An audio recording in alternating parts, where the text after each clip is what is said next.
दोस्तों NTPC green energy के IPO को सेबी का अप्रूवल मिल चुका है और समय से पहले ही आईपीओ आ सकता है। पहले लग रहा था कि दिसंबर तक आएगा, लेकिन ऐसा अब लग रहा है कि नवंबर के स्टार्ट में ही आ सकता है। तो यहाँ पे लोगों को बहुत ज़्यादा इसको उम्मीद है और जिस तरह से एक हाइप क्रिएट हुआ उससे लग रहा है कि लिस्टिंग डबल तो होनी ही होनी है। सबसे बड़ी बात है कि टाटा टेक्नोलॉजी के बाद जो लोगों का रुझान पॉजिटिव था वो था बजाज हाउसिंग फाइनेंस को लिमिटेड को लेकर।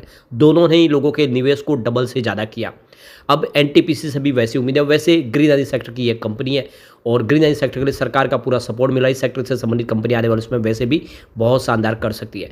साथ में क्या एनटीपीसी में भी इस समय खरीदारी का मौका बन रहा है, क्योंकि आखिर मजबूत कंपनी एनटीपीसी का ही तो ये सब्सिडीज कंपनी है। तो क्या इसमें भी निवेश करना चाहिए, क्योंकि ऑल टाइम हाई के आसपास स्टॉक है। यहाँ पे आईपीओ में अप्लाई करना चाहिए और क्या चांसेज है आईपीओ लगने के, क्या है आगे की संभावना, उन सारी बातों को इस वीडियो के माध्यम से डिस्कस करेंगे। लेकिन फ्रेंड उससे पहले अगर आप पहली बार हमारे चैनल पे आए तो चैनल को सब्सक्राइब कर दीजिए, एक बेल आइकॉन दबा दीजिए ताकि जब भी नया वीडियो बने पहला नोटिफिकेशन आपको मिले। वीडियो पसंद आए तो लाइक से जरूर कीजिए। चलो फ्रेंड्स वीडियो स्टार्ट करते हैं। मैं हूँ आपका दोस्त एस.बी. दवे और हमारे अपने चैनल ऑनलाइन कमाई में आपका बहुत बहुत स्वागत है। तो सबसे पहले एनटीपीसी लिमिटेड की बात करें तो आज 431 पर स्टॉक ट्रेड करता हूँ, आपको दिखाई देगा 0.70% की तेजी है। अब यहाँ पे जो सबसे बड़ी बात है कि ये जो 431 की हाई है ये इसकी ऑल टाइम हाई है, यानी बिल्कुल इसने एक फ्रेश हाई बना के एक नया इतिहास रच दिया है। तो आईपीओ के आने की आहट के बीच में स्टॉक लगातार दौड़ रहा है, बहुत ही बेहतर कर रहा है। यानी आईपीओ में शेयर लगे न लगे, लेकिन जिसने एनटीपीसी में निवेश किया उसको इस समय बहुत ही बेहतर रिटर्न मिल रहा है। तो अब आईपीओ के आने की संभावना जो है फर्स्ट वीक नवंबर में ही दिख रही है। करीब 10,000 करोड़ रुपीज़ की फंड रेजिंग होगी इस आईपीओ के माध्यम से। सेबी की तरफ से इसका अप्रूवल मिल चुका है। यहाँ पे कंपनी ने एक बड़ा फैसला और किया है कि इस आईपीओ के पहले कंपनी रोड शोज करेगी मुंबई में, इसके अलावा एब्रॉड में और सिंगापुर में कंपनी अपने आईपीओ को लेकर लोगों का रेस्पॉन्स देखने के लिए और आने वाले समय इसको सक्सेस करने के लिए रोड शोज करेगी। सबसे जो बड़ी बात है, कंपनी यहाँ पे फ्रेश शेयर इशू करने जा रही है। ऑफर फॉर सेल यानी ओएफएस यहाँ पे नहीं होगा। तो इस रकम में से 7,500 करोड़ की जो रकम होगी वो यहाँ पे पेमेंट को चुकाने में इस्तेमाल की जाएगी, जो और आने वाले समय जो आउटस्टैंडिंग लोन है उसको क्लियर किया जाएगा और तेज़ी से अपने बिजनेस को आगे बढ़ाने की प्लानिंग की जाएगी। यहाँ पे कंपनी का रिवेन्यू 87% हिस्सा है वो ऑपरेशन के माध्यम से आता है, जिसमें टॉप 5 ऑफ टेकर्स है इनके 2024 के, उनके माध्यम से इनका रिवेन्यू जनरेट हो रहा है। इसमें एक सिंगल लार्जेस्ट जो ऑफ टेकर है उसके माध्यम से 50% इनको रिवेन्यू मिल रहा है। तो यही एक माइनस पॉइंट भी है, अगर इनमें से एक भी ऑफ टेकर्स यहाँ पे आप देखो इनको मिलता हुआ दिखाई नहीं दे या फिर किसी वजह से उनके साथ में डील टूट जाती है तो कंपनी को आने वाले समय प्रॉब्लम हो सकती है। इसके अलावा कंपनी की जो प्रॉफिटेबिलिटी है वो कॉस्ट ऑफ सोलर मॉड्यूल्स, यानी जो सोलर मॉड्यूल्स की प्राइस में अगर कोई फ़र्क आता है सोलर सेल्स वगैरह विंड टर्बाइन जनरेटर्स में, तो मटेरियल कॉस्ट बढ़ने से भी इनके बिजनेस में असर हो सकता है। लेकिन ये सभी कंपनियों के लिए, अकेले इसके लिए नहीं है। कंपनी सोलर विंड प्रोजेक्ट कर रही है और आने वाले समय और तेज़ी से अपने कारोबार को आगे बढ़ाएगी।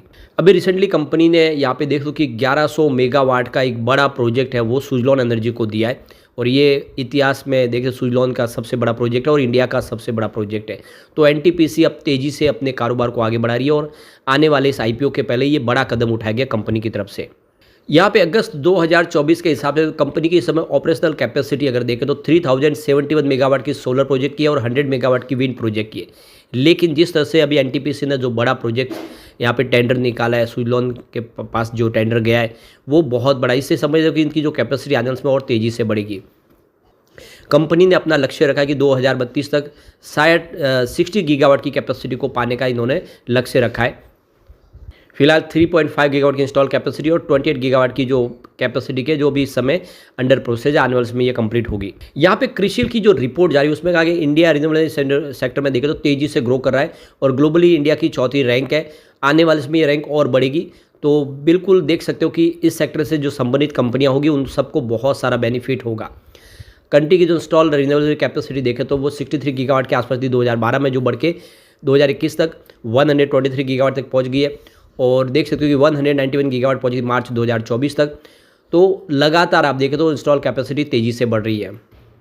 अब आप देख सकते हो कि ये आईपीओ बिल्कुल आपको लगाना ही चाहिए। इसके अंदर वो सारी पोटेंशियल है कि आपके निवेश को डबल कर सकता है या उससे ज़्यादा भी आ सकता है, क्योंकि एक तो इसका जो सेक्टर है वो बहुत ही बेहतर है और महारत्न एनटीपीसी का साथ है। अब यहाँ पे देख सकते हो कि अभी जो रिसेंटली जो आईपीओ आ रहे हैं उसमें आप देख सकते हो कि दो तरह का हमें एक पैमाना देखने को मिल रहा है। एक तो हमने देखा है बजाज हाउसिंग फाइनेंस और एक टाटा टेक्नोलॉजी में, जिसमें लिस्टिंग बहुत ही दमदार हुई, उसके बाद में स्टॉक की प्राइस बढ़ी, लेकिन उसके बाद में वो ठहराव सा आ गया। आप देख लो कि टाटा टेक्नोलॉजी 600 रुपये का आईपीओ 1400 तक चला गया और बाद में वो 1000 पे आ गया। बिल्कुल बजाज फाइनेंस में भी वही हुआ। आप देखो कि 70 रुपये का आईपीओ 188 तक चला गया, लेकिन उसके बाद में गिरावट हुई और स्टॉक आप देखें तो 160-150 के आसपास आ गया।